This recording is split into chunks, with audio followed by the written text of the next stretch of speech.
Der Schnee fiel seit 3 Tagen ohne Unterlass. Legte sich auf die Dächer von Brackenhollow, füllte die Spalten zwischen den Brettern, dämpfte jedes Geräusch, als wolle die Stadt zum Schweigen bringen. Als sie Jonas Feldmann aus dem Stollen trugen, hatte der Schnee bereits seine Arbeit getan. 2 Männer heilten die Trage, ein dritter ging voraus und öffnete den Weg durch die Menge. Niemand sprach, nicht aus Respekt, sondern aus Gewohnheit. In Brackenhollow starben Männer oft, und Witwen folgten ihnen langsam. Elena Feldmann stand am Rand des Platzes. Sie hatte nicht geweint, seit man an ihre Tür geklopft hatte. Tränen waren etwas für später, hatte sie gedacht, für die Nacht, für die Einsamkeit. Jetzt stand sie da, den Mantel ihres Mannes die Schultern gelegt, obwohl ihr zu groß war, und starrte auf das Gesicht, das sie kannte und doch nicht mehr erkannte. Jonas' Augen waren geschlossen, sein Mund leicht geöffnet, als hatte etwas sagen wollen. Staub klebte noch in seinem Bart, vermischt mit getrocknetem Blut. Stolleneinsturz, murmelte jemand, zu tief gegraben.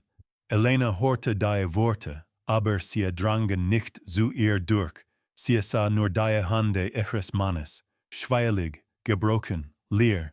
Der Pfarrer trat vor, sprach ein kurzes Gebet, ohne Namen zu nennen. Namen kosteten Zeit war Geld, und Geld war in dieser Stadt wichtiger als Erinnerung.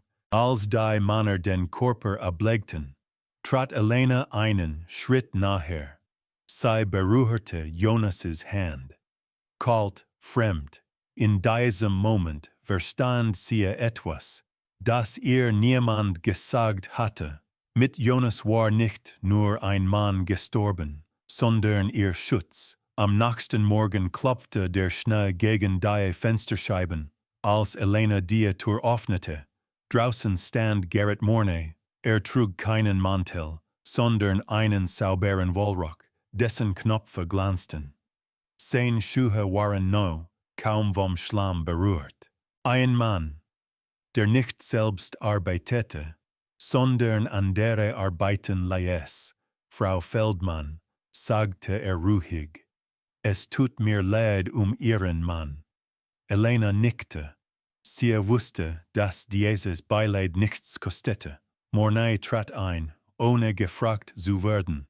Sah sich im Raum den leeren Kamin, den schiefen Tisch, die ungewaschene Tasse auf der Fensterbank. Jonas hatte Schulden, fuhr fort, mehr als ich dachte.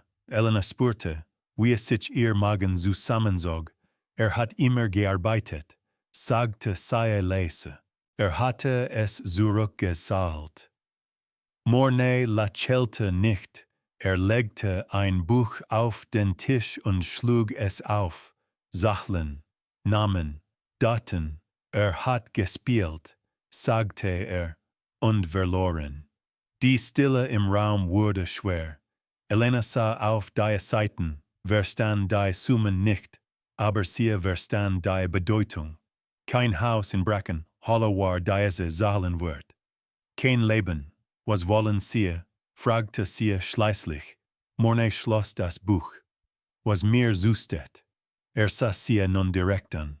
Nicht wie ein Mann eine Frau ansieht, sondern wie ein Käufer Ware prüft. Elena trat einen Schritt zurück. Ich werde arbeiten, sagte sie. Nähen, putzen, kochen. Mornay schüttelte langsam den Kopf. Das reicht nicht. Machte eine Pause. Lange genug, damit sie verstand.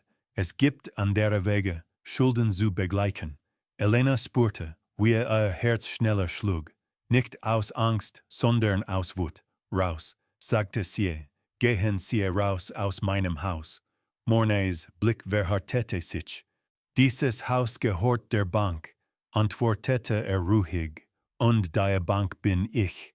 Ging zur Tür, blieb dort stehen. Sie haben 3 Tage, sagte Danach komme ich weiter. Dann sprechen wir über Alternativen. Die Tür fiel ins Schloss, Elena blieb stehen, ihre Hände zitterten. Draußen hörte sie Schritte, Stimmen, das ferne Hämmern aus dem Stollen. Das Leben der Stadt ging weiter, als war nichts geschehen. Sie setzte sich langsam auf den Stuhl. Der Schnee draußen fiel weiter. Und zum ersten Mal seit Jonas' Tod weinte sie. Nicht ihn, sondern das, was kommen würde. Am dritten Tag, kurz bevor die Dämmerung einsetzte, wurde es still vor dem Haus. Elena hörte keine Stimmen, keine Schritte, nur den Wind. Dann öffnete sich die Tür. Ein Mann trat ein, den sie noch nie gesehen hatte und doch sofort erkannte. Er war groß, breitschultrig. Sein Mantel war aus grobem Fell gefertigt, an einigen Stellen ausgebessert. Schnee schmolz auf seinen Schultern. Sein Gesicht war von Narben durchzogen, alt und neu. Seine Augen jedoch waren klar, karlenweiß. Der Mann vom White Fog Ridge. Hinter ihm trat Mornay ein, nun sichtlich nervös. Das ist sie, sagte der Verwalter hastig, die Witwe. Carlen sagte nichts, sah Elena an, lange, ruhig. Dann legte einen schweren Beutel auf den Tisch. Silber klirrte. Die Schuld, sagte ist beglichen. Mornay öffnet den Beutel. Seine Augen leuchteten. Doch Carlen sprach weiter. Die Frau, sagte langsam, geht mit mir. Der Schnee draußen hörte auf zu fallen. Und Elena verstand, dass ihr Leben sich in diesem Moment für immer veränderte. Niemand sprach. Der Beutel mit Silber lag auf dem Tisch wie ein fremdes Herz, das noch schlug. Elena konnte das Metall hören, selbst jetzt, wo es still war, ein leises Echo von etwas Endgültigem. Gerrit Mornay räusperte sich. War der Erste, der sich bewegte, der Erste, der wieder atmete. Nun, sagte gezwungen heiter, die Angelegenheit scheint geregelt. Carlen Weiss antwortete nicht, hatte sich nicht gesetzt. Stand einfach da, als war der Raum zu klein für ihn, als hatte keine Zeit zu verlieren. Elena sah abwechselnd den Mann vom Ridge und den Verwalter an. Sie spürte, wie sich etwas in ihr sträubte, ein Rest von Stolz, von Trotz, von dem Glauben, dass sie noch eine Wahl hatte. Ich habe nichts zugestimmt, sagte sie leise. Ich gehöre niemandem. Mornay lächelte dünn, natürlich nicht, erwiderte aber Schulden gehören jemandem. Und Schulden folgen. Deutete auf den Beutel. Dieser Mann hat ihre Schuld bezahlt. Was zwischen einen beiden vereinbart wird, geht mich nichts an. Carlen hob nun den Blick. Nein, sagte ruhig. Es geht dich sehr wohl etwas an. Seine Stimme war tief, ohne Zorn, und gerade deshalb ließ sie Mornay erstarren. Du wirst sie nicht mehr belästigen, fuhr Carlen fort. Nicht heute, nicht morgen, nie weiter. Mornay lachte kurz auf, sie glauben, ein Beutel, Silber kauft einen Macht. Carlen trat einen Schritt nahe, nicht drohend, nicht hastig, einfach nahe. Nein, sagte kauft Freiheit. Elena schluckte. Das Wort klang fremd in diesem Raum. Mornay wich zurück, fast unmerklich. Dann richtete seine Kleidung, hob das Kinn. Nehmen Sie, sagte cool, aber glauben Sie nicht, dass das Tal vergisst. Griff nach seinem Hut und verließ das Haus, ohne sich umzudrehen. Die Tür fiel zu. Elena blieb stehen. Ihre Finger waren taub, ihre Schultern angespannt. Carlen drehte sich zu ihr. Da du hast Angst, stellte fest. Es war keine Frage. Sie haben kein Recht. antwortete sie, keiner von Eichnen. Karlan nickte langsam. Das stimmt. Ging zum Tisch, nahm den Beutel und schob Eichen beiseite, als wäre nur ein Werkzeug gewesen. Ich werde dich nicht zwingen, sagte. Aber du solltest wissen, was passiert, wenn du bleibst. Elena verschränkte die Arme. Dann sagen sie es. Karlan sah sie einen Moment lang an, als würde abwägen, wie viel Wahrheit ein Mensch ertragen konnte. Das Tal wird dich nicht in Ruhe lassen, begann nicht, weil du etwas getan hast, sondern weil du etwas schuldest. Und Schuld ist higher wertvoller als Menschen. Elena spürte, wie es sich ihre Kehle zuschnurrte, und bei einen fragte sie, was wartet dort oben? Karlan zögerte, Arbeit, sagte schließlich, Regeln, Stil. Und ein Bett, das ich teilen muss. Schüttelte den Kopf, nicht, wenn du es nicht willst. Diese Antwort verwirrte sie mehr als jede Drohung. Warum? Fragte sie. Warum bezahlen sie für mich? Karlan sah zum Fenster hinaus, wo der Nebel begann, zwischen den Häusern aufzusteigen. Weil niemand sonst es getan hat, sagte. Die Stadt sah zu, als Elena ihr weniges zusammenpackte. Ein Kleid, ein paar Stiefel, Jonas' alte Uhr, niemand bot Hilfe an, niemand heilt sie auf. Die Frauen sahen weg. Die Männer tuschelten. Der Bergmann vom Ridge, horte sie jemanden flüstern. Nimmt sich, was will. Elena trat vor das Haus. Karlan stand beim Wagen. Zwei Pferde, ruhig, kraftig, wenn du gehst, sagte gibt es kein Zurück. Elena blickte ein letztes Mal auf Brackenhollow, auf die Straße, auf der sie gelacht hatte, auf das Fenster, hinter dem sie geweint hatte. Es gab nie ein Zurück, antwortete sie. Sie stieg auf den Wagen. Der Aufstieg begann langsam. Je höher sie kamen, desto stiller wurde es. Die Geräusche der Stadt verschwanden, ersetzt durch Wind und das Knirschen der Räder im Schnee. Elena zog den Mantel enger sich. Man sagt, sie seien gefährlich, sagte sie nach einer Weile. Karlan hielt die Zügel locker. Man sagt vieles. Und was sagen sie? Antwortete nicht sofort. Ich sage, dass der Berg nichts vergisst, sagte schließlich. Und dass Menschen hier oben ehrlicher sind. Sie müssen es sein, zu überleben. Der Nebel wurde dichter. Die Bäume wirkten wie Schatten, die sich bewegten. Elena spürt, wie Angst und etwas anderes sich in ihr mischten. Etwas, das sie lange nicht gefühlt hatte. Erwartung. Als sie die ersten Felsen des Whitefog Ridge erreichten, blieb Karlan stehen. Hier, sagte jetzt noch kannst du umkehren. Elena sah in den Nebel, dann zurück ins Tal, das kaum noch zu erkennen war. Sie dachte an Mornais Blick, an das Buch mit den Zahlen, an die Stille eures Hauses. Fahren sie weiter, sagte sie. Karlan nickte. Der Wagen setzte sich weiter in Bewegung. Und mit jedem Schritt, den die Pferde machten, ließ Elena etwas zurück, nicht nur die Stadt, sondern die Rolle, die man ihr dort zugedacht hatte. Der Nebel wurde dichter. Je höher sie kamen, lag nicht nur über dem Weg, sondern schien sich zwischen Gedanken und Worte zu legen, als wolle verhindern, dass Dinge zu früh ausgesprochen wurden. Der Wagen hielt vor einem schmalen Pfad, der zwischen Felsen verschwand, ab hier zu Fuß, sagte Karlan.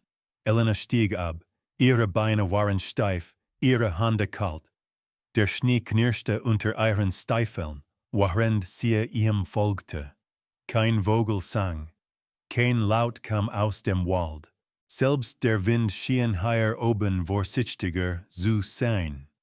Nach einigen Minuten tauchte das Haus aus dem Nebel auf. Es war größer, als Elena erwartet hatte. Kein Unterschlupf, keine Hütte. Ein festes Gebäude aus dunklem Holz und Stein, tief in den Fels gebaut, als hatte man es nicht errichtet, sondern freigelegt. Ein schmaler Rauschfadenstieg aus dem Kamin. Hier, sagte Carlen, du bist da. Elena blieb stehen. Das soll jetzt mein Zuhause sein. Für eine Zeit, antwortete er. Er öffnete die Tür. Warme schlug ihr entgegen. Der Geruch von Holz und getrockneten Krautern.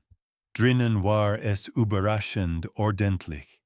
Ein Tisch, zwei Stühle, Regale mit Werkzeug, eine Feuerstelle, kein überflüssiger Gegenstand. Carlen legte seinen Mantel ab und hängte Eihäschen an einen Haken. Setz dich, sagte er. Elena tat es nicht sofort. Sie ließ den Blick durch den Raum schweifen, suchte nach dem Unsichtbaren, nach dem, was nicht gesagt wurde. Bevor ich mich setze, sagte sie schließlich, will ich wissen, was genau sie von mir erwarten.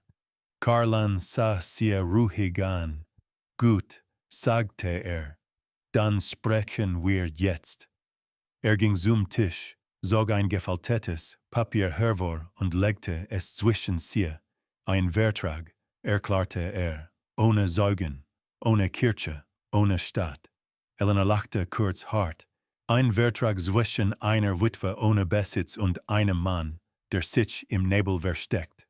Zwischen zwei Menschen, korrigierte er, die wissen, dass Worte allein nichts wert sind. Er schob ihr das Papier zu. Elena las langsam. Ihre Stirn legte sich in Falten. Ich bleibe hier, las sie laut, und lebe unter ihrem Schutz. Sie blickte auf. Bis wann? Carlen zögerte einen Moment. Bis ein Erbe geboren ist, sagte er schließlich. Oder bis du gehst, wenn du gehen willst. Elena starrte Eichen an. Das ist alles. Nein, sagte er ruhig. Es gibt Regeln. Er zeigte auf die unteren Zeilen. Keine Gewalt im Haus. Keine Befehle ohne Notwendigkeit. Keine Berührung ohne Zustimmung. Elena schluckte. Und wenn ich mich weigere, also dann gehst du, so sagte er, unversehrt. Die Stille danach war schwerer als alles zuvor. Elena lehnte sich zurück. Sie dachte an Morne, an den Blick der Stadt, an das Tal, das sie verschluckt hatte. Warum schreiben Sie dann überhaupt Erbe? Fragte sie. Carlen sah ins Feuer. Weil das der Preis ist, den die Welt versteht, sagte er leise, und weil es Dinge gibt, die selbst ich nicht ändern kann. Elena verstand nicht alles, aber sie verstand genug. Sie nahm den Stift. Wenn ich unterschreibe, sagte sie, dann bin ich nicht ihr Eigentum. Nein, antwortete Carlen. Dann bist du hier, weil du es willst. Sie unterschrieb. Der Stift kratzte über das Papier wie ein letzter Schnitt. Die erste Nacht kam schnell. Carlen zeigte ihr den Raum, der ihr gehören sollte. Ein schmales Bett, saubere Decken, ein kleines Fenster zum Wald. Ich schlafe unten, sagte er. Die Tür ist nicht verschlossen. Elena nickte, als sie allein war, setzte sie sich auf das Bett. Ihre Hände zitterten leicht, nicht vor Kälte, sondern vor dem Gewicht der Entscheidung. Sie hörte Schritte, dann Stille. Kein Schlüssel, kein Riegel. Das war fast schlimmer als ein Schloss. In der Nacht wachte sie mehrmals auf. Das Feuer nackte leise. Der Wind strich das Haus. Einmal hörte sie Carlen unten aufstehen, Holz nachlegen, wieder gehen. Er kam nicht die Treppe herauf. Am Morgen roch es nach Kaffee. Elena trat vorsichtig in den Hauptraum. Carlen stand am Tisch, 2 Tassen vor sich. Du hast schlecht geschlafen, stellte er fest. Wir konnten sie das wissen. Der Berg hört zu, sagte er, auch wenn man glaubt, leise zu sein. Sie setzte sich. Der Kaffee war stark, bitter, aber warm. Was passiert jetzt? Fragte sie. Carlen sah sie an. Jetzt lernst du, sagte er, weil man hier oben lebt. Und wenn ich es nicht kann, dann bringe ich dich fort, antwortete er. Bevor der Berg dich bricht. Diese Worte waren keine Drohung, sie waren ein Versprechen. Draußen lichtete sich der Nebel ein wenig. Zum ersten Mal sah Elena das Tal von oben klein, fern, unwichtig. Sie stand am Rand des Pfades, zog den Mantel enger sich. Sie haben gesagt, ich kann gehen, sagte sie. Carlen nickte. Jederzeit. Elena atmete tief ein. Dann bleibe ich, sagte sie.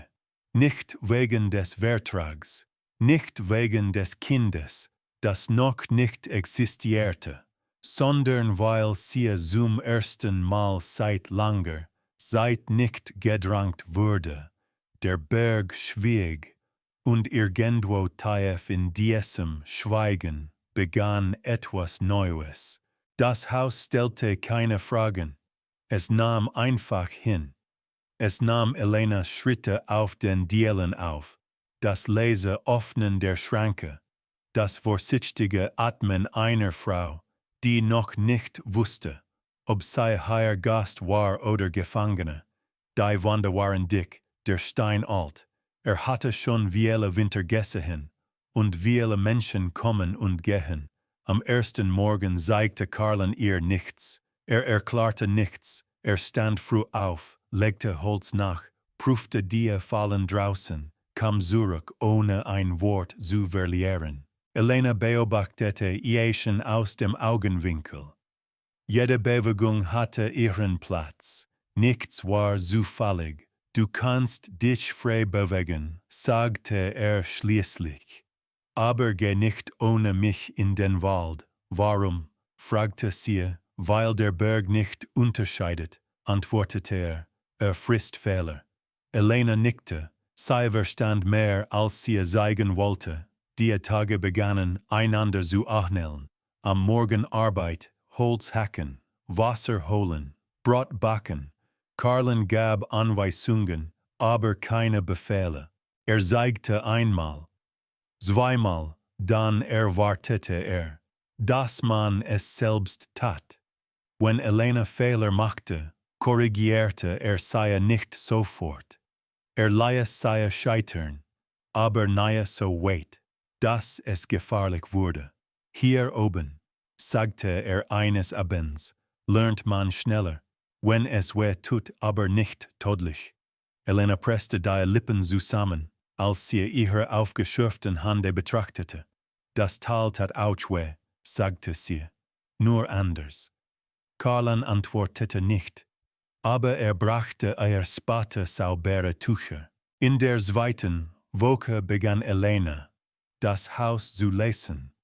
Sie bemerkte, dass Carlen immer denselben Platz am Tisch einnahm, dass seine Stiefel exakt ausrichtete, dass den Raum verließ, wenn seine Stimme lauter zu werden drohte.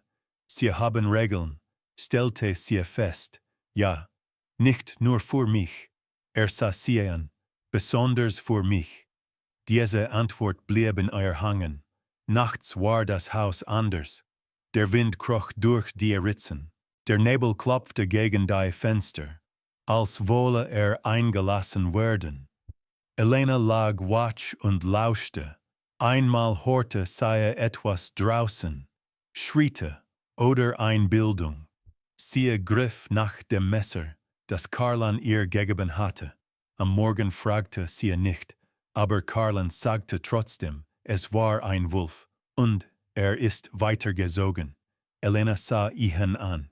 Warum erzählen sie mir das? damit du weißt, dass nicht alles, was kommt, bleiben will. Mit der Zeit veränderte sich etwas, nicht sichtbar, nicht greifbar. Elena begann, Entscheidungen zu treffen. Sie stellte den Tisch anders. Sie fügte Kräuter zum Essen hinzu, die Carla nie benutzt hatte. Sagte nichts. Einmal, als sie das Brot zu lange im Ofen ließ, verzog das Gesicht. Zu hart, meinte dann essen sie langsamer, entgegnete sie. Ein flüchtiges Lächeln huschte über sein Gesicht, so schnell, dass sie nicht sicher war, ob es wirklich da gewesen war. Am 15. Tag fiel der erste große Schnee. Kam ohne Vorwarnung. Innerhalb weniger Stunden war der Pfad verschwunden. Carlan stand lange am Fenster. Jetzt sind wir allein, sagte Elena spürte ein Ziehen in der Brust, fuhr wie lange. Wohin, antwortete vielleicht langer. Und wenn etwas passiert, Carlan drehte sich dann losen wir es. Nicht ich, wir, dieses Wort war neu. Der Winter zwang sie zur Nahe, nicht körperlich, sondern raumlich. Der Raum schrumpfte, die Stille wuchs. Elena begann zu erzählen. Nicht alles, nur Bruchstücke, vom ersten Winter mit Jonas, von der Hoffnung, da irgendwann müde geworden war. Carlan hörte zu, unterbrach nicht, bewertete nicht, warum sind sie hier oben? Fragte sie eines Abends, das Feuer knackte, weil ich dort unten aufgehört habe zu atmen, sagte mehr sagte nicht. In der 3. Woche machte Elena einen Fehler. Sie ging allein ein Stück in den Wald, nicht weit, nur ein paar Schritte. Der Nebel kam schneller, als sie dachte. Sie verlor den Pfad. Die Stille wurde plötzlich laut. Panik kroch in ihr hoch, kalt und scharf. Sie rief nicht. Sie erinnerte sich an Carlans Worte. Atmen, hören, stehen bleiben. Nach einer Ewigkeit hörte sie Schritte. Carlan trat aus dem Nebel. Sagte nichts. Packte sie am Arm fest, aber nicht schmerzhaft, und zog sie zurück. Im Haus ließ sie los. Noch einmal, sagte ruhig, und der Berg wird entscheiden. Nicht ich. Elena nickte. Tränen brannten in ihren Augen. Oh, ich wollte nur beweisen, dass ich es kann. Carlan sah sie lange an. Beweisen ist gefährlicher als Angst, sagte Hier oben überlebt, wer zuhört. In dieser Nacht schlief Elena tief, nicht weil sie sich sicher fühlte, sondern weil sie wusste, dass Grenzen hier nicht dazu da waren, sie klein zu halten, sondern am Leben. Das Haus fragte nicht, es verlangte nichts, aber es beobachtete. Und irgendwo zwischen Stein und Nebel begann Elena zu begreifen, dass Freiheit manchmal Regeln braucht, die nicht geschrieben sind. Der Winter schloss das Haus ein, ohne zu klopfen. Über Nacht hatte der Schnee die Welt verschluckt. Der Pfad war verschwunden, der Wald erstarrt, der Himmel ein gleichmäßiges Grau, das keinen Morgen und keinen Abend mehr kannte. Elena stand am Fenster und versuchte, sich die Richtung des Tals vorzustellen. Es gelang ihr nicht, jetzt beginnt es, sagte Carlan hinter ihr. Sie drehte sich was beginnt? Der Teil, den niemand sieht, antwortete und den die meisten nicht überstehen. Die Arbeit änderte sich. Was vorher Mühe gewesen war, wurde nun lebensnotwendig. Holzhacken war kein Handwerk mehr, sondern eine Frage der Zeit. Wasser holen bedeutete, Eis zu brechen, ohne auszurutschen. Jeder Fechler kostete Kraft, manchmal Blut. Elena spürte ihren Körper auf eine neue Weise. Muskeln meldeten sich, von denen sie nicht gewusst hatte, dass es sie gab. Ihre Hände waren rissig, die Haut wund. Abends brannte alles. Karlan sah es. Du musst langsamer arbeiten, sagte er. Dann schaffen wir weniger, entgegnete sie. Dann leben wir langer, antwortete er. Sie schwiegen. Der Hunger kam leise, nicht als Schmerz, als Gedanke, als ständige Rechnung im Kopf. Karlan teilte die Worte ein. Genau, ohne Spielraum. Wir kommen durch, sagte er, wenn nichts Unvorhergesehenes passiert. Elena nickte, und wenn doch. Karlan sah zum Fenster. Dann werden wir improvisieren. Dieses Wort blieb ihr im Kopf. Wir. In der dritten Woche fiel das erste Tier in die Fallen. Ein Hirsch, jung, so neugierig. Elena stand daneben, als Karlan das Messer ansetzte. Sie wandte den Blick nicht ab. Sie zwang sich, ruhig zu bleiben, während das Leben aus dem Körper wich. Später, als das Fleisch hing und der Geruch von Blut im Raum lag, wurde ihr schlecht. Du musst es lernen, sagte Karlan leise, oder du wirst immer abhängig bleiben. Elena nickte, Tränen liefen ihr über das Gesicht, aber sie wischte sie nicht weg. Ich lerne, sagte sie. Die Nächte wurden länger. Der Wind heulte das Haus, riss am Dach, ließ die Balken knacken. Manchmal glaubte Elena, Stimmen zu hören, aus dem Nebel, aus dem Wald. Sie sagte nichts. Einmal wachte sie schreiend auf. Karlan war sofort da. Nicht zu nah, nicht zu weit. Der Berg spielt mit dem Schlaf, sagte er. Zeigt dir, wovor du fliehst. Ich fliehe nicht, flüsterte sie. Karlan sah sie lange an. Noch nicht. Der Unfall geschah an einem Morgen, der so still war. Das Holz war gefroren. Die Axt glitt ab. Elena spürte den Schlag, dann die Wärme. Blut sickerte durch den Handschuh. Karlan war sofort bei ihr. Zog sie ins Haus, setzte sie auf den Stuhl, wusch die Wunde aus. Seine Hände waren ruhig, sicher. Du hattest mir sagen sollen, dass du müde bist, sagte er. Ich wollte nicht schwach sein, antwortete sie. Band den Verband fest. Schwache totet higher schneller als Ehrgeiz, sagte er. Merke dir das. Elena sah ihn an, und was totet sie. Karlan hielt kurz inne. Wenn ich vergesse, dass ich nicht allein bin. Die Abhängigkeit wurde greifbar.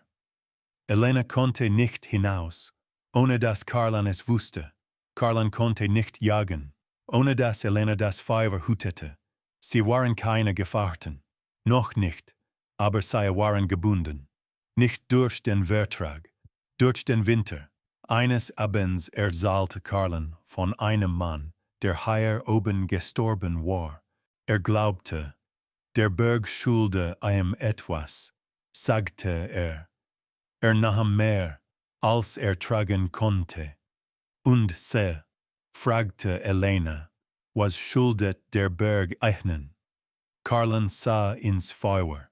Nichts, sagte er, und genau deshalb lasst mich leben. Elena verstand nicht alles, aber sie spürte die Wahrheit darin. Als der erste Monat verging, veränderte sich ihr Blick.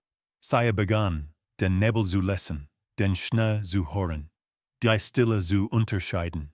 Angst wich Vorsicht. Vorsicht wurde Wissen. Eines Morgens stand sie am Fenster und sagte, es wird heute stürmen. Karlan sah sie überrascht an. Woran merkst du das? Der Wald hält den Atem an, antwortete sie. Nickte langsam. Du lernst. Der Sturm kam.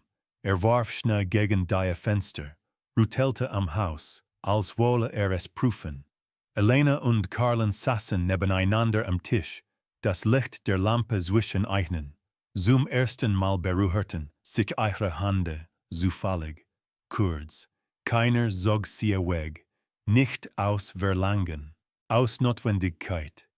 Als der Sturm vorüber war, lag die Welt neu da, unberührt, still. Elena trat hinaus und atmete tief ein.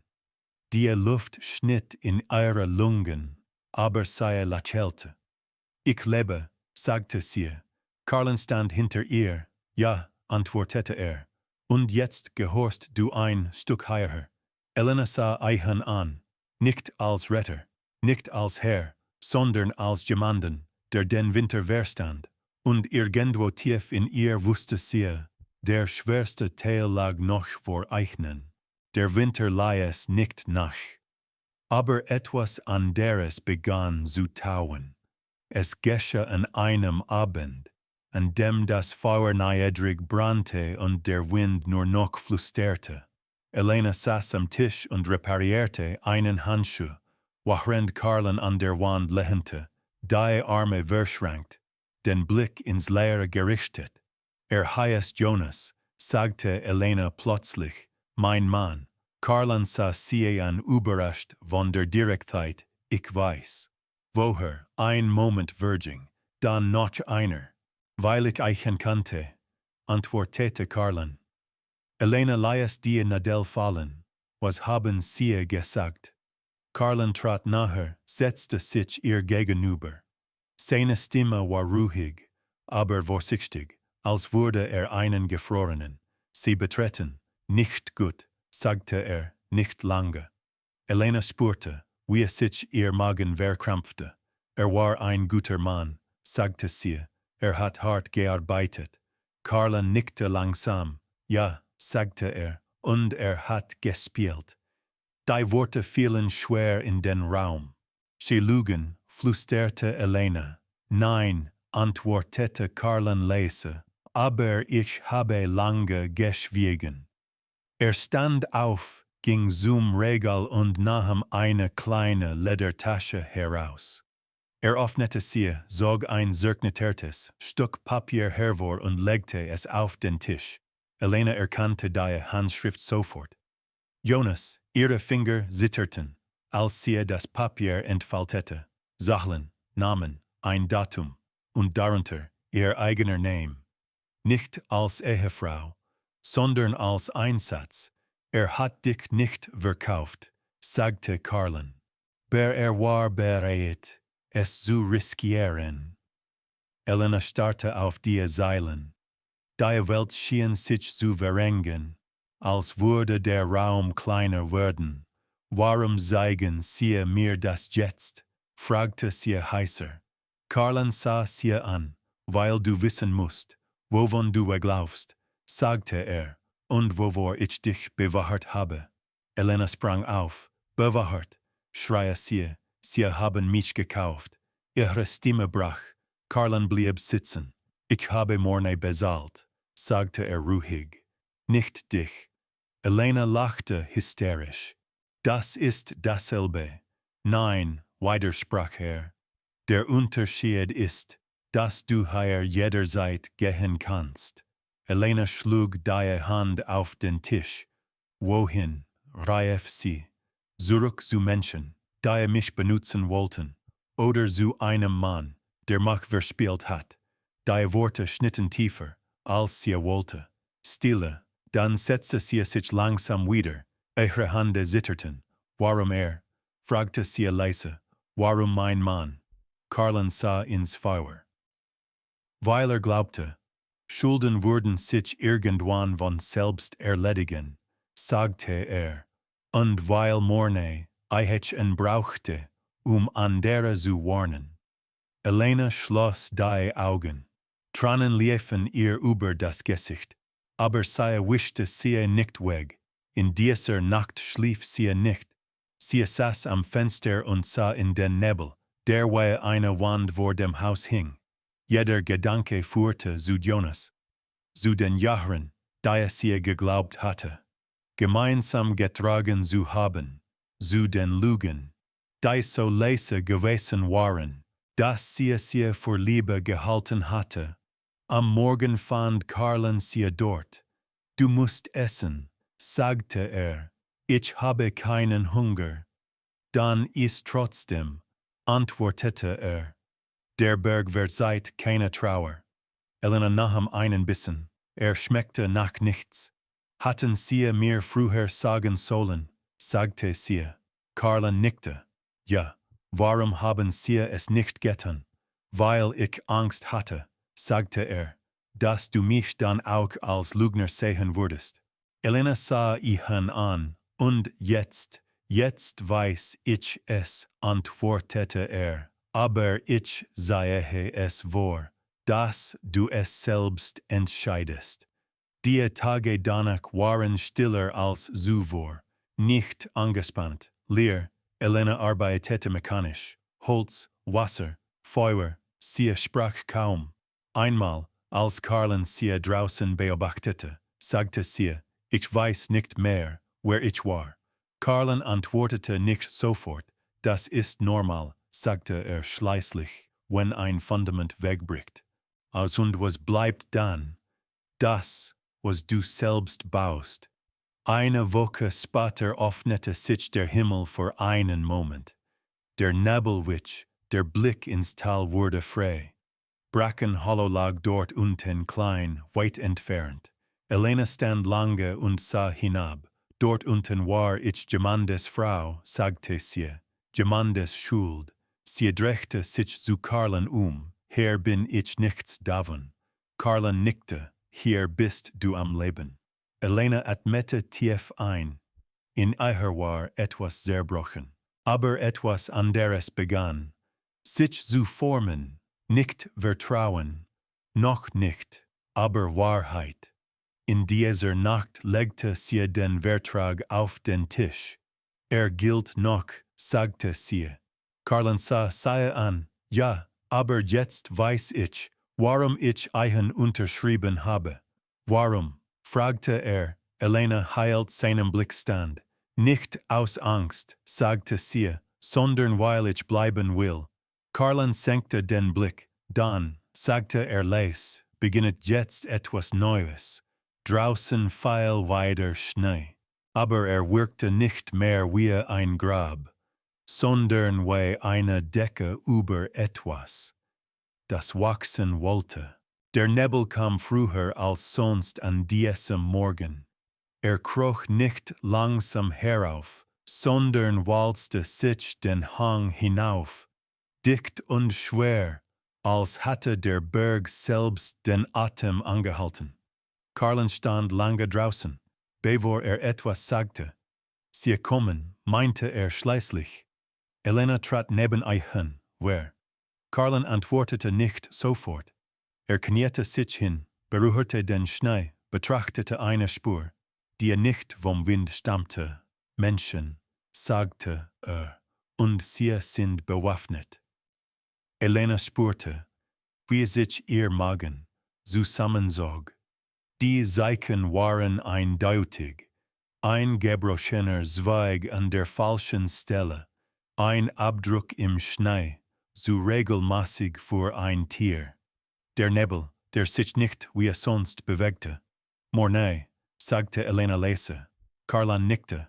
Verliert nicht gern, sagte und noch weniger gern Besitz. Elena ballte die Hände. Ich bin kein Besitz. Carlen sah sie an. Für ihn schon, sagte ruhig. Und genau deshalb wird kommen. Sie bereiteten sich vor.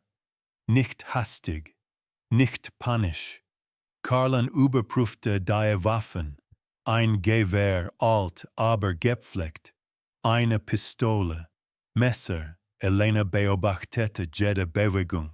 Du wirst nicht kämpfen, sagte Carlen. Doch, erwiderte sie sofort. Sah sie scharf an. Nein, nicht draußen. Ich laufe nicht weg, sagte sie. Carlen trat nahe. Das verlange ich auch nicht, sagte leise. Aber ich werde nicht zulassen, dass sie dich sehen. Elena schwieg. Wenn sie wissen, dass du hier bist, fuhr fort, werden sie nicht aufhören. Und wenn sie glauben, ich sei fort. Carlen nickte langsam. Dann suchen sie mich. Ein kurzer Blickwechsel. Beide wussten, was das bedeutete. Die ersten Schüsse fielen kurz vor Mittag. Nicht nah, aber nah genug. Der Kanal zerriss die Stille, hallte zwischen den Felsen weiter. Vogel stoben aus den Bäumen. Elena zuckte zusammen. Karlen reagierte sofort. Ins Haus, sagte Fenster zu, Licht aus. Elena tat, was sagte. Nicht aus Gehorsam, aus Vertrauen. Sie hörte Schritte, Stimmen, Gelächter, Männerstimmen. Lebt hier oben wie ein König, sagte einer, mit Beute. Elena biss sich auf die Lippe. Karlan bewegte sich lautlos. Kannte den Berg. Wusste, wo der Nebel schützte und wo variiert. Ein Schuss, ein Schrei, dann Stille. Elena klammerte sich an den Tisch. Jede Sekunde zog sich wie eine Ewigkeit. Sie hörte Hunde, das tiefe, drohende Bellen. Sie haben Hunde, flüsterte sie, obwohl niemand da war. Plötzlich krachte etwas gegen die Wand. Ein zweiter Schlag, rauskommen, rief eine Stimme. Wir wissen, dass du da bist. Elena griff nach der Pistole, die Karlan ihr gegeben hatte. Ihre Hände zitterten nicht. Karlan kam zurück, schnell, atemlos. Blut sickerte durch seinen Ärmel. Du bist verletzt, sagte Elena. Später antwortete jetzt hör zu. Trat dicht vor sie. Wenn sie das Haus erreichen, gehst du durch den hinteren Stollen, sagte ohne zu zögern. Und sie, ich halte sie auf. Das ist Wahnsinn. Karlan sah sie fest an. Das ist der Berg. Ein weiterer Schuss, Holz splitterte. Die Tür heilt nicht lange. Sie brach mit einem dumpfen Krachen auf. Kalte Luft und Nebel drangen ein. Zwei Männer stürmten herein. Elena hob die Pistole. Sie schoss. Der Kanal war ohrenbetaubend. Einer der Männer fiel. Der andere stolperte zurück, schrei.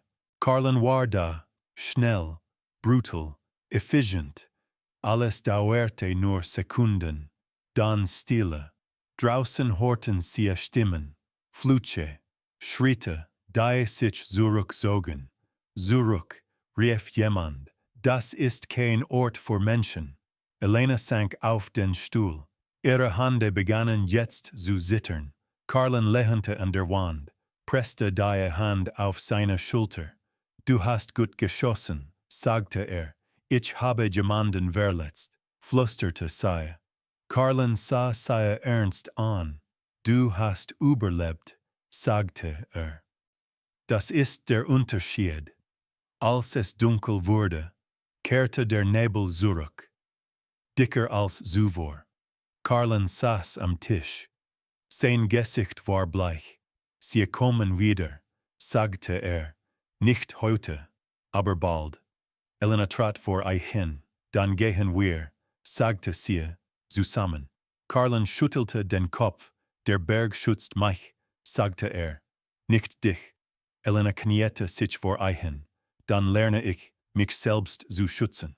Sah sie lange an. Du bist mutiger, als du glaubst, sagte leise. Draußen heulte der Wind. Und tief im Tal schmeidete Gerrit Mornay Plain. Der Krieg hatte begonnen. Die Nacht kam nicht leise. Sie fiel über den Whitefog Ridge wie ein Urteil. Der Wind heulte nun ununterbrochen. Riss am Dach, ließ die Fenster klirren. Der Nebel drückte gegen die Wände, als wolle sich seinen Weg ins Haus erzwingen. Drinnen roch es nach Blut und kaltem Schweiß. Karlan saß am Tisch. Seine Schulter war durchtrankt, der Ärmel steif vor Gerinseln. Sehe das aus, sagte Elena. Es war kein Bitten, es war eine Anweisung. Karlan sah sie an überrascht von dem Ton. Es ist nur ein Streifschuss. Elena trat naher, dann beweisen sie es. Zögerte, dann zog den Mantel aus. Das Hemd darunter war aufgerissen. Die Kugel hatte die Schulter gestreift, aber tief genug, Schaden angerichtet zu haben. Das Fleisch war entzündet, die Haut gespannt. Elena holte Wasser, kochte es, legte Tucher bereit. Ihre Bewegungen waren ruhig, so ruhig, dass wir wehtun, sagte sie. Ich weiß, antwortete Carlen. Sie schnitt das Hemd auf, wusch die Wunde aus. Carlens Kiefer spannte sich, aber machte keinen Laut. Erst als sie das Metall mit der Zange berührte, atmete scharf ein. Nicht ohnmächtig werden, murmelte sie. Nicht heute, erwiderte Die Zeit verlor ihre Form. Elena wusste nicht, wie viele Stunden vergingen. Sie nahte, verband, wechselte Tucker. Immer weiter legte sie Holz nach, immer weiter lauschte sie nach draußen. Einmal glaubte sie, Schritte zu hören. Sie hielt inne, nichts. Der Nebel spielte mit ihren Nerven. Carlen sank schließlich zurück, der Atem flach. Schlaf, sagte sie, wenn ich schlafe, begann dann wache ich, unterbrach sie Eichen. Lächelte schwach, das war immer meine Aufgabe. Heute nicht, sagte sie. Später, als das Feuer fast heruntergebrannt war, sprach Carlen weiter. Wenn sie zurückkommen, sagte leise, nimm den Stollen, geh. Elena schüttelte den Kopf. Nein, Elena, ich habe nicht geschossen, jetzt wegzulaufen, sagte sie. Und ich habe sie nicht gerettet, sie allein zu lassen. Carlen sah sie an. Lange, du hast keine Pflicht, sagte ich habe eine Entscheidung. Erwiderte sie. Die Worte hingen zwischen Eichen. Der Fieber kam vor dem Morgen. Carlen begann zu zittern. Seine Haut war heiß. Elena legte kalte Tücher auf seine Stirn. Wechselte sie immer weiter. Ihre Hände schmerzten, ihre Augen brannten. Jonas, murmelte Carlen im Delirium. Elena erstarrte. Was? Dachte, konnte es rückgängig machen. Flüsterte Carlen. Zu spät. Elena schloss kurz die Augen. Vergangenheit hatte hier keinen Platz. Bleiben Sie bei mir, sagte sie fest. Hier, jetzt. Sie zwang ihn zu trinken, Tropfen für Tropfen. Als der Morgen graute, war der Sturm vorbei. Der Nebel lag still, schwer, als hatte alles verschluckt, was in der Nacht geschehen war. Carlen lebte, aber war schwach. Elena trat vor die Tür. Der Schnee war unberührt. Keine Spuren, keine Stimmen. Sie kehrte zurück, setzte sich an den Tisch. Zum ersten Mal begriff sie vollständig, was es bedeutete, hier zu bleiben. Nicht als Gast, nicht als Schuld, sondern als Hüterin. Die Tage danach waren langsam. Elena übernahm alles, Holz, Wasser, Fallen, Wache. Sie schlief kaum, aber sie klagte nicht. Einmal, als Carlen wieder bei Bewusstsein war, sah sie an. Du solltest müde sein, sagte Bin ich, antwortete sie. Aber ich bin noch hier. Nickte. Der Berg prüft dich.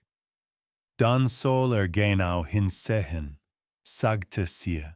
In der vierten Nacht hörte sie Stimmen. Nicht nah, aber real. Elena griff zum Gewehr und stellte sich ans Fenster. Sie wartete. Die Stimmen verschwanden weiter. Am Morgen sagte Carlen, sie testen. Dann sollen sie wissen, dass ich wach bin, antwortete sie. Am Ende der Woche konnte Carlen weiter stehen. Lehnte sich schwer auf den Tisch, atmete tief. Du hattest gehen können, sagte Elena sah Eichen an. Ja. Warum hast du es nicht getan? Sie antwortete ohne Zögern, weil ich hier nicht kleiner werde. Carlen senkte den Blick. Dann sagte leise, hat der Berg dich angenommen. Draußen begann es erneut zu schneien, aber diesmal fühlte es sich nicht wie Belagerung an. sondern wir stille nach dem Kampf. Der Morgen war so klar. Kein Nebel, kein Wind. Elena bemerkte es sofort. Der Berg war nackt, offen, als hatte seinen Schutz für einen Moment zurückgezogen. Sie trat vor die Tür, zog den Mantel enger sich und lauschte. Stille, nicht die gute Stille, die gespannte. Carlen stand hinter ihr, noch immer blass, aber aufrecht. Das ist falsch, sagte leise. Elena nickte, so ruhig. Sie fanden die Spuren kurz darauf. Hufabdrücke, schwere Stiefel und etwas Dunkles im Schnee. Kein Blut, sondern Öl, Fackeln, murmelte Carlen. Elena spürt, wie ihr Herz schneller schlug. Sie wollen das Haus, sagte sie. Nein, widersprach Carlen. Sie wollen ein Zeichen. Der Angriff kam nicht frontal, kam mit Rauch. Elena roch es zuerst, beißend fremd. Dann sah sie die grauen Schwaden, die sich durch die Bäume zogen. Feuer fraß sich durch trockenes Holz, sprang von Ast zu Ast, schnell, unaufhaltsam. Sie zünden den Wald an, sagte sie. Carlen fluchte leise. Morne weiß, dass ich den Berg brauche, sagte Also nimmt mir den Atem. Der Wind drehte, der Rauch kam naher. Stohlen, sagte Carlen, jetzt. Sie arbeiteten mechanisch. Elena packte das Nötigste. Wasser, Decken, das Gewehr.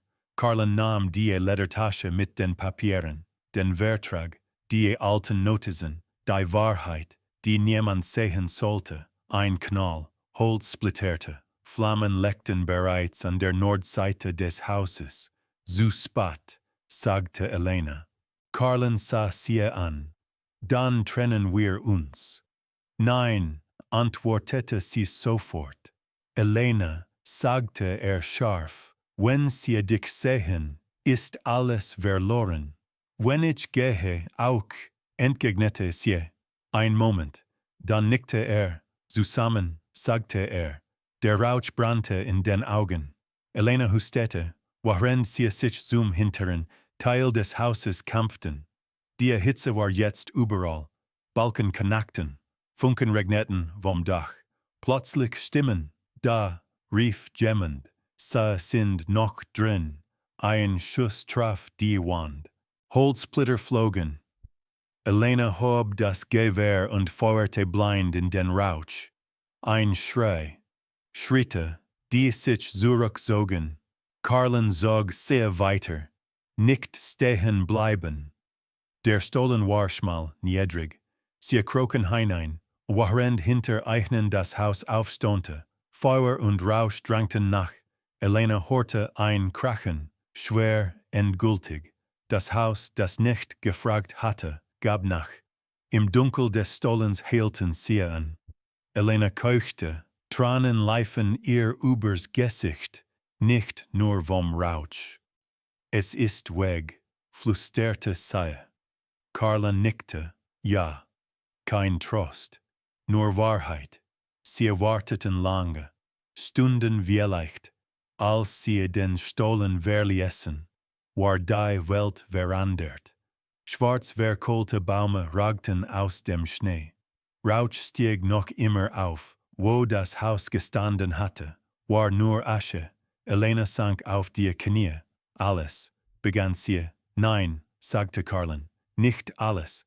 Zeigte auf sich, sie fanden Unterschlupf weiter oben, in einer alten Jagdhütte. Kaum mehr als ein Verschlag.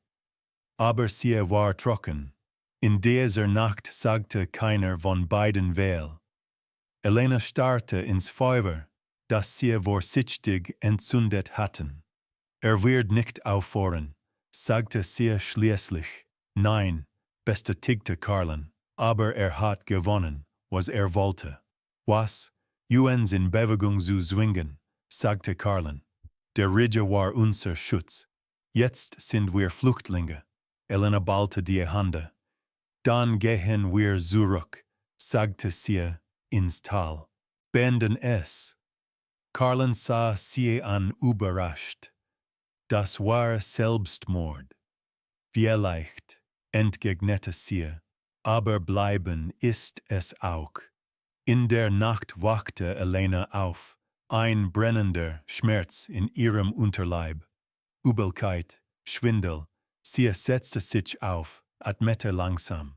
Am Morgen sagte sie nichts, noch nicht, als sie am nächsten Tag weiterzogen, blieb Elena einmal stehen. Sie sah zurück auf den Rauch, der noch immer über dem White Fog Ridge hing.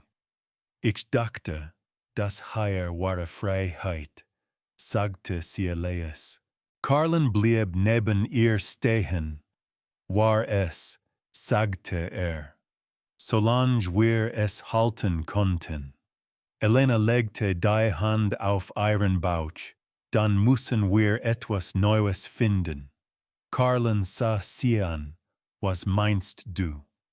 Sie antwortete nicht. Der Schnee fiel leise auf die Asche. Und irgendwo tief im Tal lächelte Gerrit Mornay. Elena sagte es nicht sofort.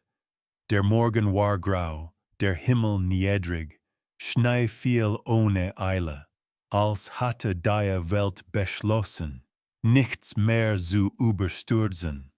Karlen ging ein paar Schritte voraus, suchte einen gangbaren Pfad zwischen den verkohlten Stammen. Elena blieb stehen, nicht, weil sie müde war, sondern weil ihr Körper es verlangte. Ein Druck tief in ihr, kein Schmerz noch nicht, aber ein Sehen, das nicht von der Kälte kam. Karlen, sagte sie, drehte sich wir müssen reden. Sie setzten sich auf einen umgestürzten Baumstamm. Karlen wartete. Hatte gelernt zu warten. Elena sah nicht zu ihm. Sie sah auf ihre Hände, auf den Schnee, der darauf schmolz. Ich kann nicht weiter fliehen, sagte sie. Niemand kann ewig fliehen, antwortete ruhig. Sie schüttelte den Kopf. Nicht so, sagte sie. Nicht mehr. Dann sah sie ihn an. Ich bin schwanger. Karlen sagte nichts, nicht, weil es nicht verstand, sondern weil das Gewicht der Worte Zeit brauchte. Der Wind strich durch die kahlen Äste. Irgendwo knackte Holz. Seid wann? Fragte schließlich. Seid kurz vor dem Winter, antwortete Elena. Ich war mir nicht sicher. Jetzt bin ich es. Karlen atmete langsam aus. Mornay, sagte es war keine Frage. Elena nickte. Weiß es nicht, fügte sie hinzu. Noch nicht. Karlen schloss die Augen. Dann wird es erfahren, sagte leise. Und dann hört nie auf, beendete Elena den Satz. Sie gingen weiter, langsamer jetzt. Der Weg führte abwärts. Zurück ins Tal. Wir hatten fliehen können, sagte Karlen irgendwann. Weiter nach Süden. Nein, widersprach Elena. Nicht mit ihm. Nicht mit dem Hier. Sie legte die Hand auf ihren Bauch. Ich werde nicht mein Leben lang davonlaufen, sagte sie. Nicht für ihn. Nicht für sein Sohn. Karlen blieb stehen. Was willst du tun? Elena sah ihn an. Ihr Blick war ruhig. Bleiben, sagte sie, und es beenden. Im Tal war alles wie immer, und doch nicht. Die Häuser standen. Die Straße war belebt. Aber die Blicke, sie blieben zu lange hängen. Flüstern folgte ihnen wie ein Schatten. Sie wissen es, murmelte Karlen. Noch nicht alles, sagte Elena, aber genug. Sie fanden Unterkunft bei einer alten Frau am Rand des Dorfes, eine Witwe, die keine Fragen stellte, solange bezahlt wurde. In der Nacht schlief Elena schlecht, Traume von Feuer, von Stimmen, die ihren Namen riefen. Am Morgen stand Gerrit Mornay vor der Tür. Kam nicht mit Gewalt. Kam mit Lächeln. Elena, sagte als würde einen alten Freund begrüßen. Du siehst müde aus. Sie trat hinaus. Karlan blieb im Hintergrund. Was willst du? Fragte sie. Morne sah kurz zu Karlan, dann wieder zu ihr. Frieden, sagte Ordnung. Elena lachte leis. Du hast mein Haus niedergebrannt. Ich habe ein Problem gelöst, erwiderte. Du hast dich dem Zugriff entzogen. Trat nahe. Das geht nicht, sagte ruhig. Nicht in diesem Tal. Elena spürte es. Wusste etwas. Du gehorchst hierher, fuhr Morne fort. Und das, was in dir wächst, auch. Karlan machte einen Schritt nach vorne. Halt dich zurück, sagte Elena leise. Mornes Blick glitt zu ihrem Bauch. Ein kaum merkliches Lächeln zuckte über sein Gesicht. Also ist es wahr, sagte. Elena hob das Kinn. Du wirst es nicht bekommen, sagte sie. Morne seufzte. Du verstehst es noch immer nicht, sagte. Das ist kein Angebot. Das ist eine Feststellung. Am selben Abend wusste es das ganze Dorf. Nicht offiziell, aber in Blicken, in Stimmen. Elena saß am Tisch der Witwe, die Hände eine Tasse Tee geschlossen. Du hattest nicht zurückkommen dürfen, sagte die alte Frau. Ich weiß, antwortete Elena. Nimmt, was will, fuhr sie fort, und die Kirche schaut weg. Elena sah auf, nicht alle. Karlan brachte die Papiere, den Vertrag, die Namen, die Unterschriften. Wenn wir Eichen stürzen wollen, sagte dann nicht mit Waffen. Elena blatterte. Mit Wahrheit, sagte sie. Und saugen. Ergänzte Karlan. Sie sah Eichen an. Dann bleiben wir, sagte sie. Nicht verstecken, nicht laufen. Karlan nickte. Dann beginnt der Krieg, sagte. Elena legte wieder die Hand auf ihren Bauch. Nein, sagte sie, dann beginnt das Ende. In der Nacht stand Elena am Fenster. Im Tal brannten Lichter. Und irgendwo, in einem großen Haus aus Stein, saß Gerrit Morne und schrieb einen Brief an den Richter, an den Priester, an die Männer, die ihm etwas schuldeten. Elena wusste es, aber sie blieb stehen. Denn sie hatte sich entschieden. Der Brief kam bei Sonnenaufgang. Ein Siegel aus rotem Wachs. Der Name des Richters sauber geschrieben. Elena hielt Eichen in der Hand. Spürte das Gewicht. Noch bevor sie Eichen öffnete. Heute, sagte Karlan leise. Sie nickte. Heute. Das Gerichtsgebäude war klein, aus Stein, alt. Es roch nach Feuchtigkeit und Angst. Die Banken waren voll, zu voll. Elena spürte die Blicke. Manche voller Neugier, manche voller Abscheu, kaum einer voller Mitgefühl. Gerrit Morne saß bereits vorn, ruhig, gepflegt. Neben ihm der Priester des Tals, ein Mann mit grauem Bart und müden Augen. Der Richter trat ein. Wir sind hier, begann eine Angelegenheit der Ordnung zu klären. Ordnung. Elena hatte fast gelacht. Morne sprach zuerst. Sprach ruhig, bedacht, wie jemand, der wusste, dass ihm zugehört wurde. Diese Frau, sagte und zeigte auf Elena, hat Eigentum zerstört, Verträge gebrochen und Unruhe gestiftet. Gemurmel, sie entzog sich meiner Fürsorge, fuhr fort. Und brachte sich und ein ungeborenes Kind in Gefahr. Der Priester nickte leicht. Die Kirche, sagte dieser, sieht es als Pflicht, Leben zu schützen. Elena ballte die Hände, indem man es einsperrt, fragte sie laut. Ein Raunen ging durch den Raum. Der Richter hob die Hand. Ihr werdet sprechen, wenn ihr gefragt werdet. Karlan trat vor. Es gibt einen Vertrag, sagte einen, den Herr Morne unterschrieben hat. Legte die Papiere auf den Tisch. Der Richter sah kurz hin. Dieser Vertrag ist ungültig, sagte er. Er wurde unter falschen Umständen geschlossen. Falschen Umständen, wiederholte Carlin, oder falschen Zeugen. Der Richter schwieg, Elena wurde aufgerufen, Saya trat vor, der Raum wurde still, warum seid ihr geflohen? Fragte der Richter. Elena sah ihn an, weil man mich besitzen wollte, sagte sie, nicht schützen. Starke Worte, murmelte der Priester. Wahre, entgegnete Elena. Sie legte die Hand auf ihren Bauch. Dieses Kind gehört mir, sagte sie. Nicht dem Vater, nicht der Kirche, nicht dem Tal. Ein Mann rief, eine Mutter braucht einen Herrn.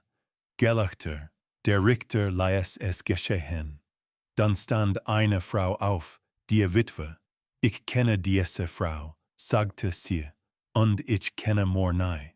Unruhe, nimmt, fuhr sie fort, was ihm gefällt, immer schon. Der Richter schlug mit dem Hammer, setzte Juch.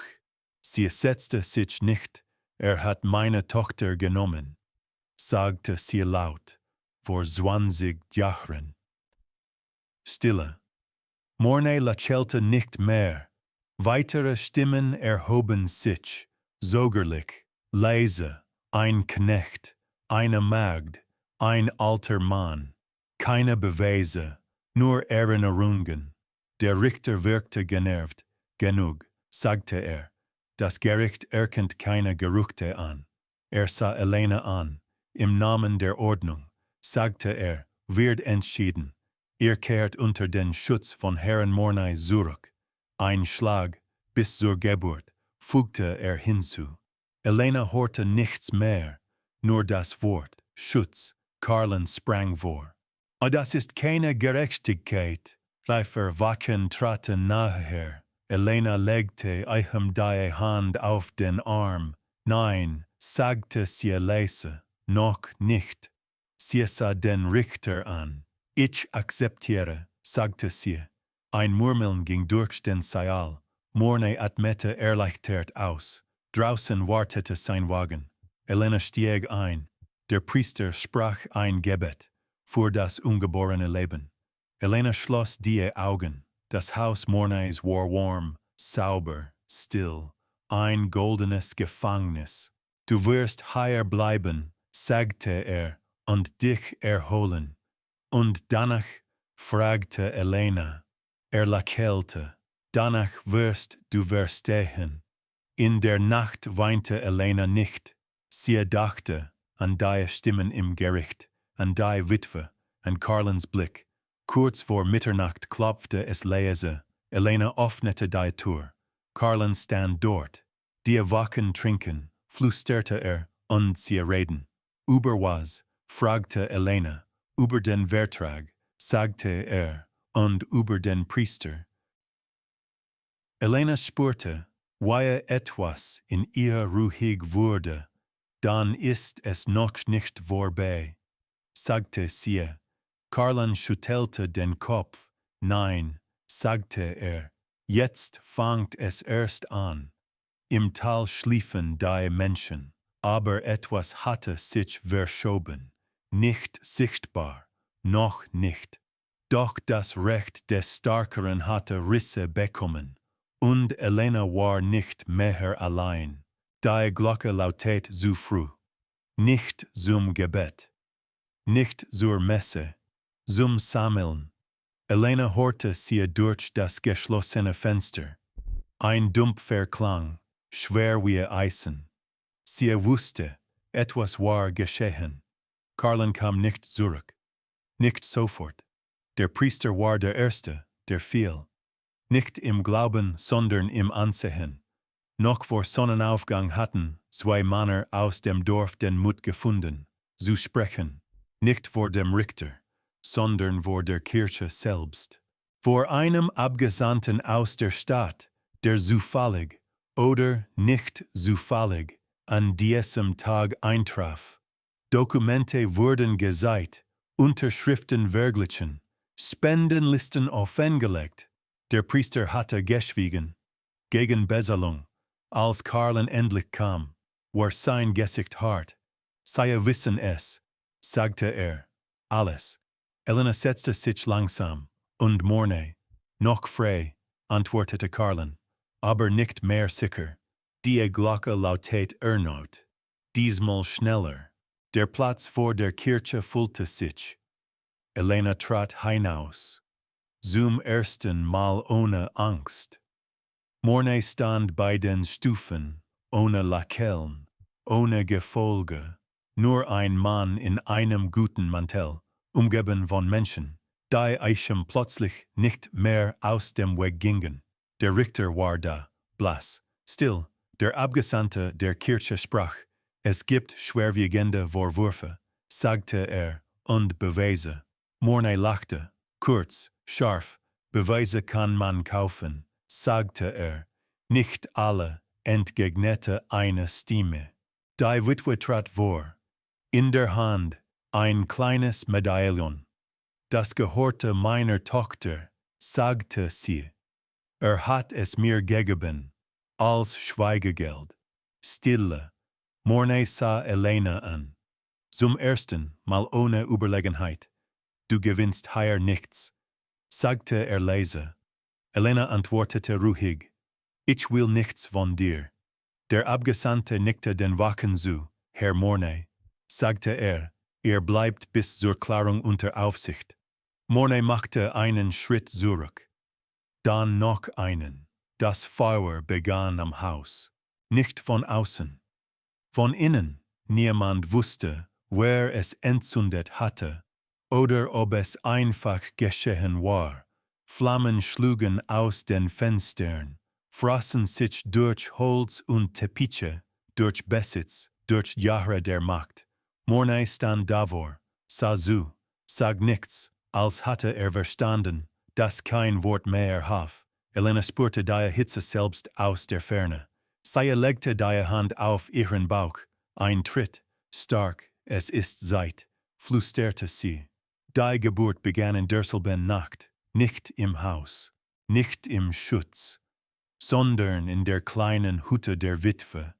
Die Frauen des Dorfes kamen, nicht alle, aber genug. Karlen wartete draußen, hörte Schreie, hörte Atem, hörte Leben. Als das Kind endlich schrie, sank auf die Knie. Es war ein Junge, klein, warm, lebendig. Elena hielt ein erschöpft, aber wach. Gehört niemandem, sagte sie, außer sich selbst. Die Witwe nickte. Und dir?